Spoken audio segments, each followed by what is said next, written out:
Yan sa religion, dyan napakaraming mga seloso at mga inggitero at mga covetous at envious.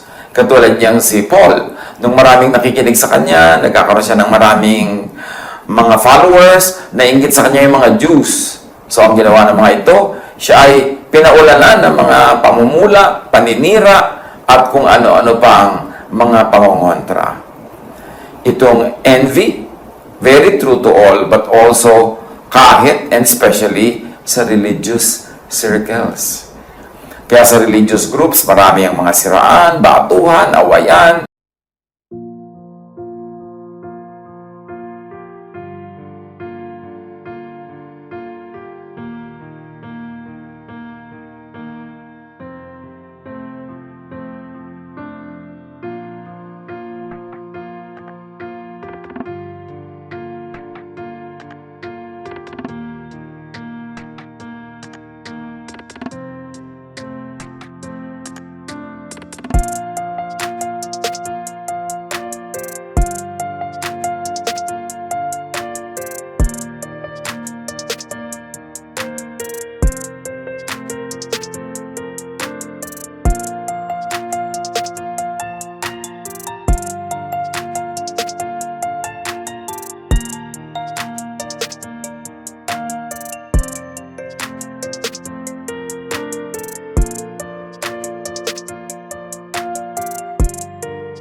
Kasi nagkakainggitan sila pagka mayroong isang group na lumalaki, isang teacher na dumadami ang nakikinig, naiinggit naman yung iba. Another root and fruit of envy is jealousy. And again, root yan, fruit pa rin.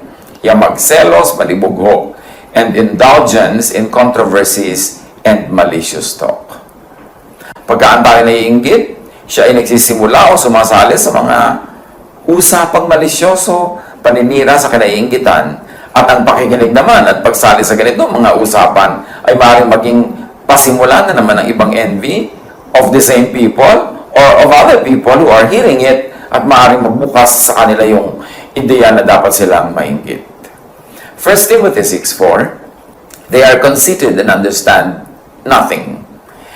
They have an unhealthy interest in controversies and quarrels about words that result in envy, strife, malicious talk, evil suspicions. And again, this is especially true among very religious people.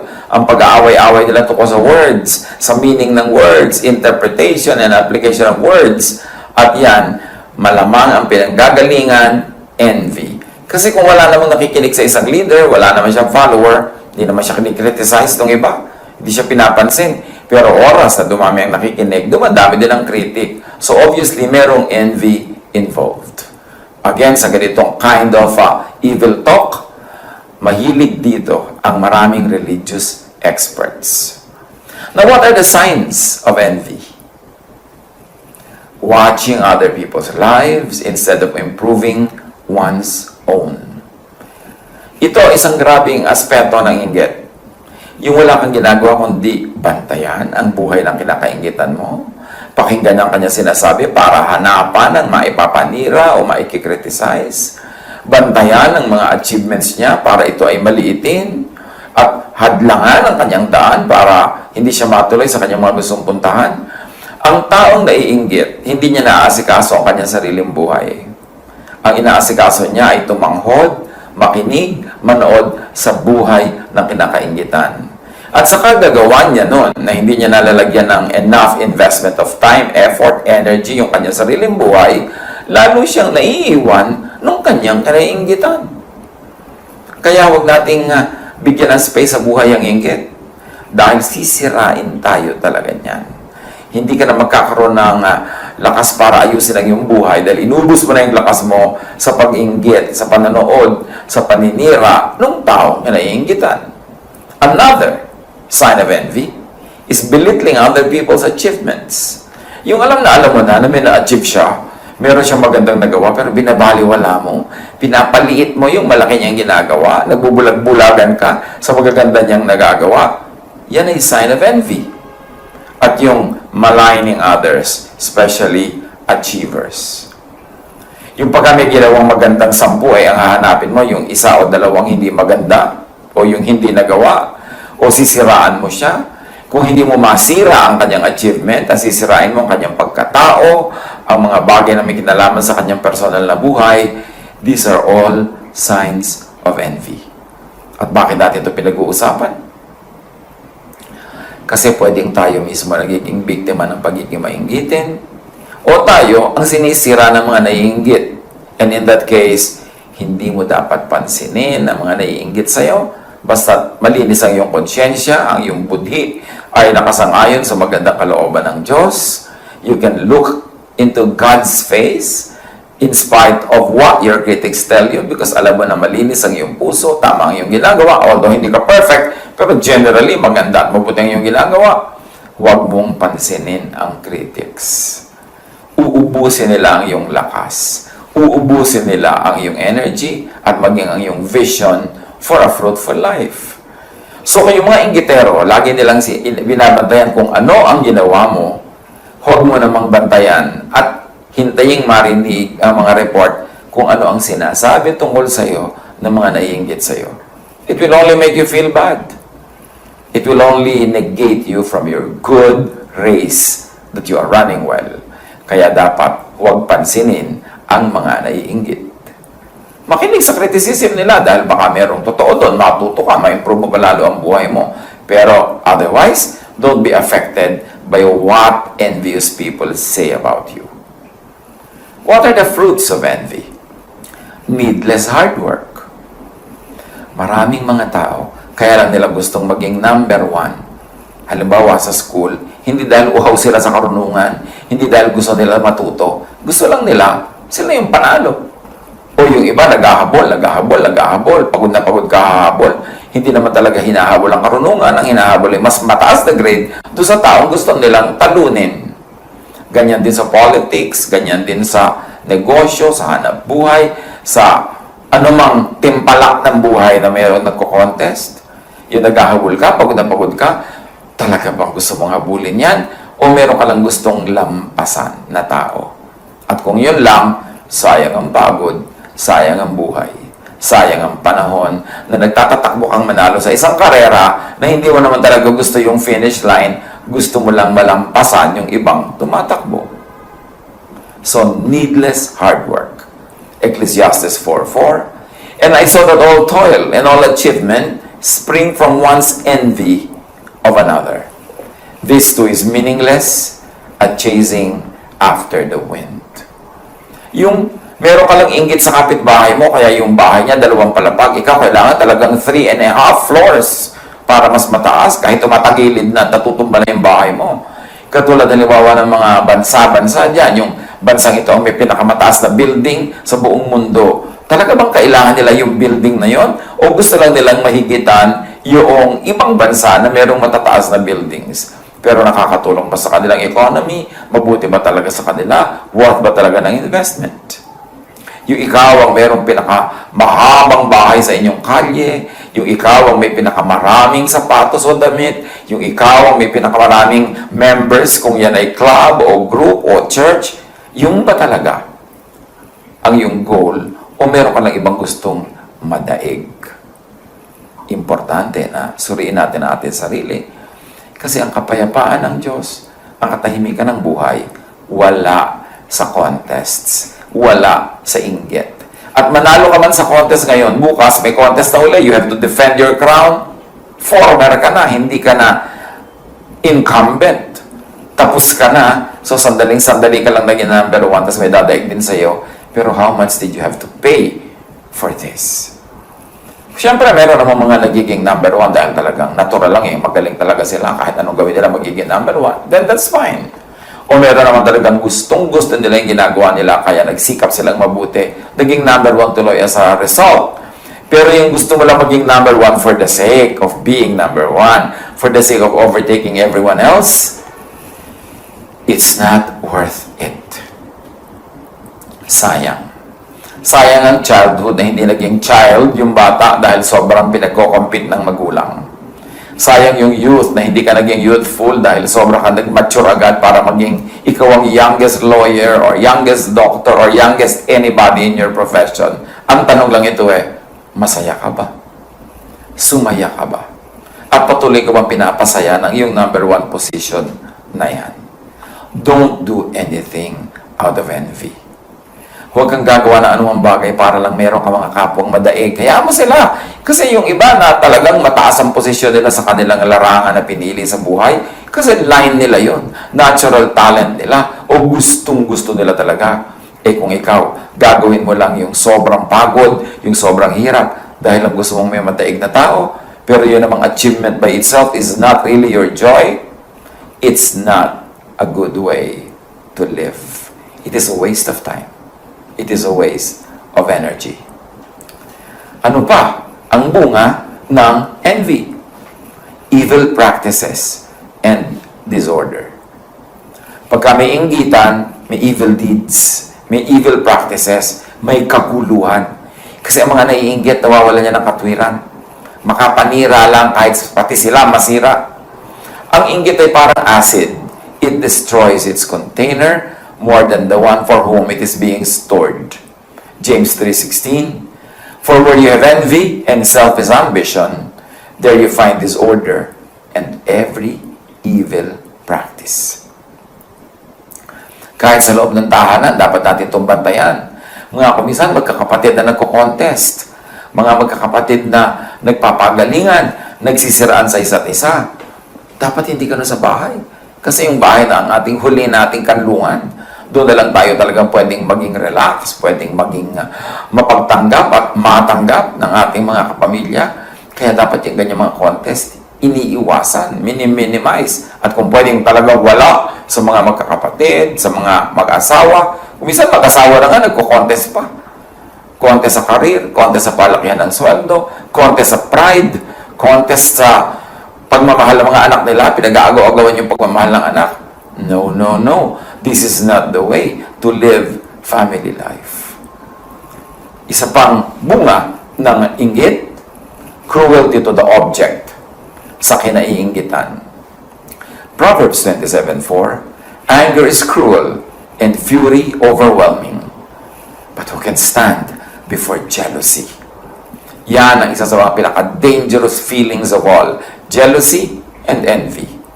Napakahirap na mapagselosan at napakahirap na magselos. Mapakahirap na makainggitan at mahirap mainggit. Kaya iwasan na manginggit. Huwag sasadyaing manginggit kasi ang inggit is a negative energy directed against you. So huwag ka magpapainggit. At lalo naman huwag ka mainggit kasi ikaw yung nag-exert ng energy, ikaw yung mapapagod.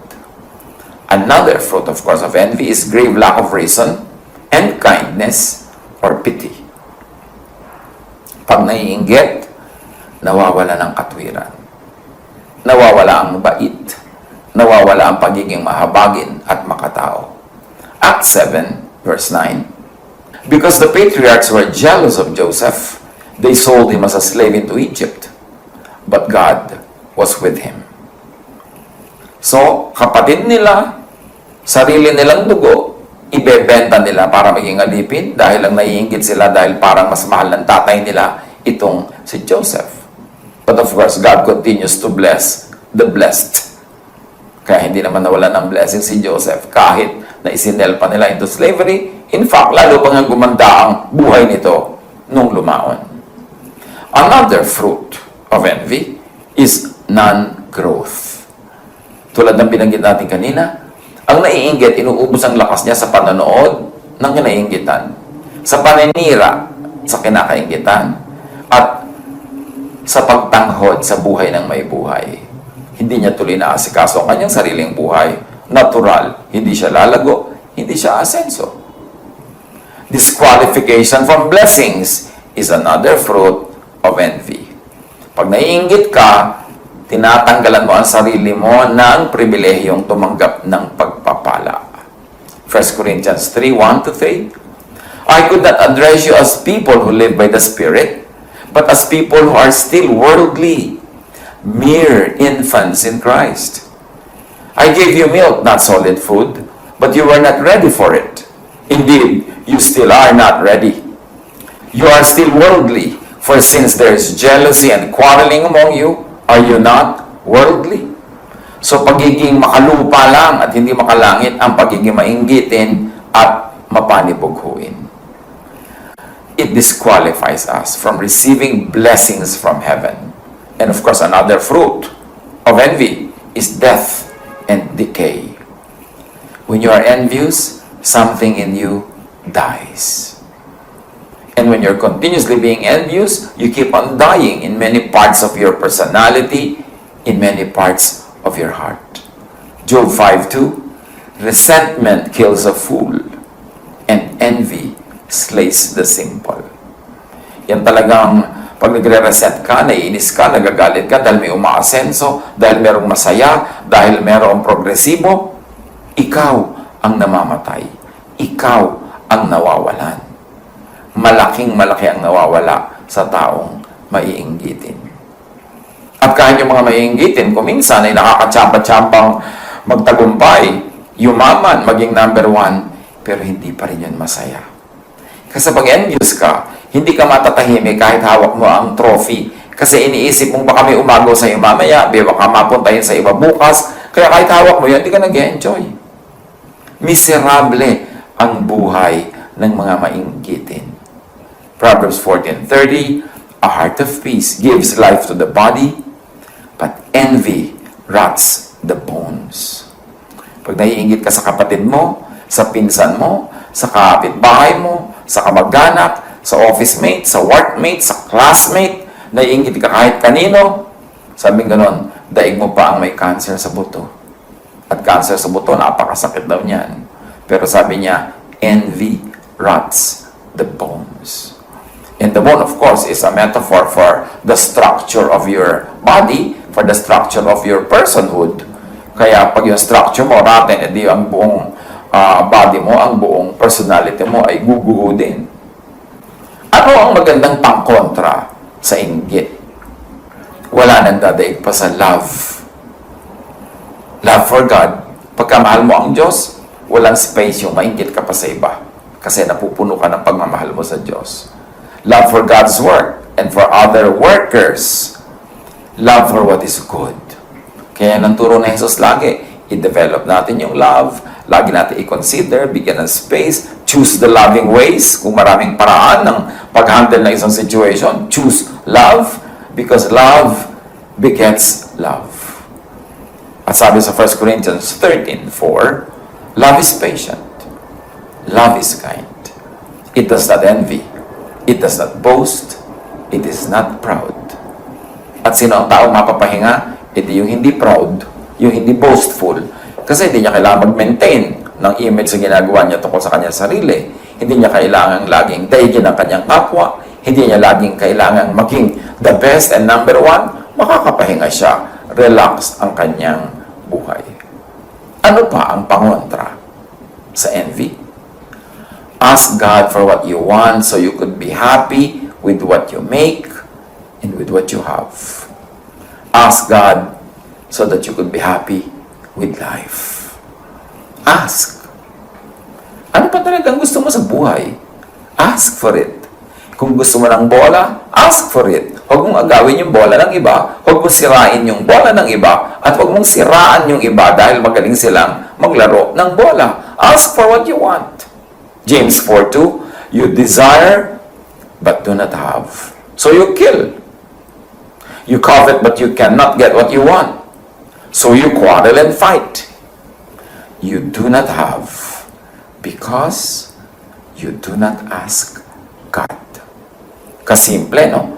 You do not have because you do not ask God. Only those who are not happy with their own lives watch other people's lives, are envious of others, and they try to destroy other people.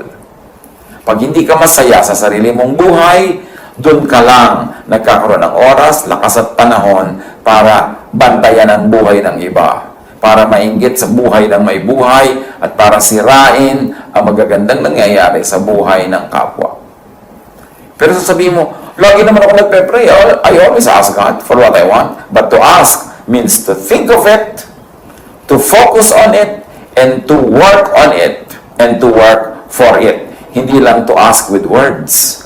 Ang tunay na asking, ang tunay na prayer, yung iniisip mo lagi, ginagawa mo lagi, nakatuon ka, Lagi mong ginagawa kung ano ang pwedeng magawa mo para mapalapit ka doon sa gusto mo, para makamit mo siya. Hindi lang hingi ka ng hingi sa salita. Kailangan nakafocus ang iyong gawa, nakafocus ang iyong isip, at nananalig ka na ibibigay yun sa iyo ng Diyos. Isa pa na paraan para tayo ay magkaroon ng pangontra sa inggit, know yourself as God made you. Don't try to know others as God made them. Know yourself as God made you. Like, love yourself as God made you and as God loves you. Work as you are gifted and enabled by God. Para ka mawalan ng space sa inggit sa iyong buhay, kilalanin mo ang sarili mo kung paano ka nilikha ng Diyos. Ibigin mo, mahalin at magustuhan ang iyong sarili, hindi yung ang iyong mahal at gusto yung iba, kaya mo sila kinakainggitan. And then, kung ano ang ibinigay sa iyo ng Diyos sa kakayanan, kung sino ka talaga, yun ang iyong i-develop. Hindi yung dinedevelop mong pilit ang talent na binigay ng Diyos sa iba, ginagaya mo sila, pagod na pagod ka namang gaya, wala namang mangyari, kasi nanggagaya ka lang. Pero kung ikaw ay totoo sa sarili, yung totoong talent mo, totoong pagkatao mo, yung totoong pagkakalikha sa iyo ng Diyos, ang binibigyan mo ng pansin at dinedevelop and wonderfully made. Your works are wonderful. I know that full well. So, ang sinasabi niya sa Maker, nilikha niyo ako, kayo ang bumuo sa aking pagkatao, kayo ang tumahi, nag-weave, kayo ang bumuo sa akin. Therefore, magaling ako, maganda ako, mahusay ako, kasi kayo ang gumawa. Not because of me, but because of you, O God, my Creator. Psalm 139:16, your eyes saw my unformed body, O God. All the days ordained for me were written in your book before one of them came to be. So, hindi ito exact kapalaran na pati kung sinong mapapag-asawa mo sa kapagtitira Diyos ang nag-decide. Hindi itong ibig sabihin nun. Pero sinasabi lang dito, kayo ang lumikha sa akin at alam nyo kung ano mangyayari sa buhay ko kasi nilikha nyo ako na ganito o ganyan. So kung nilikha nyo ako na magaling sa math, alam nyo na dapat po magiging mathematician ako. Nilikha nyo ako na artist, alam nyo na dapat magiging artist ako at doon ako magiging mabunga, doon ako magiging masaya pag naging totoo ako according to your design. And that's what it means. All the days ordained for me were written in your book.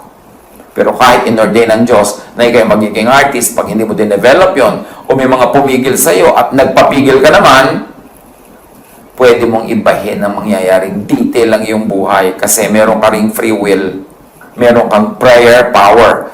At sabi nga ni Jesus of prayer, ask this mountain to move and it will. So, pwede mo ring ibahin ang nangyayari sa iyong buhay kung pagtutuunan mo ng pansin, iisipin mo, ipapanalangin mo, at pagtatrabahuhan mo. Pero bago ang lahat, kilalanin muna ang sarili. Kung saan kahilig, doon bumawal para hindi mo labanan ang force of gravity.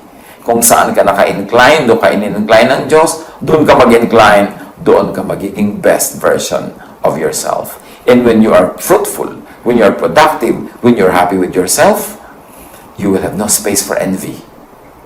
You will have no space and time to watch how others are living their lives because you're busy bearing fruits, you're busy growing, you're busy being happy. Kung ikaw ang kinaiinggitan, huwag sadyaing manginggit. Meron naman kasi mga tao nang iinggit pa talaga. Yung alam na miserable yung married life ng kanyang pinsan, ng kanyang kapatid. Display pa ng display kung gaano sila kasayang pamilya. Hindi naman masama na masaya ka. Hindi naman masamang makita yan. Pero let's be sensitive to others. Na alam nating miserable sila para magkinikiskisan ng asin yung kanilang buhay na buhay at dumudugong sugat. Pagka ipinapakita mo palalo kung gaano kakasaya sa buhay mo, kung gaano sila kamiserable. Huwag sadyaing manginggit. Kasi pwede kang sirain ang naiinggit sa'yo. Pwede kang siraan, pwede kang gawa ng masama. So why will you want that? Try to lay low. Pagka ipa 11, Make it your ambition to lead a quiet life. You should mind your own business and work.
Church life at tupagin ang sariling ministry o yung ministry ng iba. Kung ikaw ay minister, ikaw ay leader, ikaw ay religious or spiritual leader, huwag mong ubusin ang lakas mo sa paninira sa ibang leaders, sa pagkikriticize, sa pagpuprove na tama ka. Yung mga katuruan mo, buhay mo, bunga mo, yun ang magpuprove na tama ka. Hindi mo kailangang i-compare sa iba. Hindi mo kailangang siraan ng siraan yung iba dahil lang sila ay productive, mabunga. Magbunga ka dyan ng sarili mo para tahimik ang iyong buhay at hayaan mo siya. At tupagin ang sariling love life. Yung iba naman kasi nakikialam pa sa love life ng may love life. Kasi malamang wala siyang love life. Kasi kung masaya ka sa love life mo, ba't ka maninira sa love life ng iba? So pasayahin mo ang sarili mo. Gawin mo ang sarili mong lovable. Find someone to love. At huwag kang manghimasok at manggulo sa mga nagmamahalan. At ganun din, at upagin ang sariling godliness and holiness. Kung godly ka,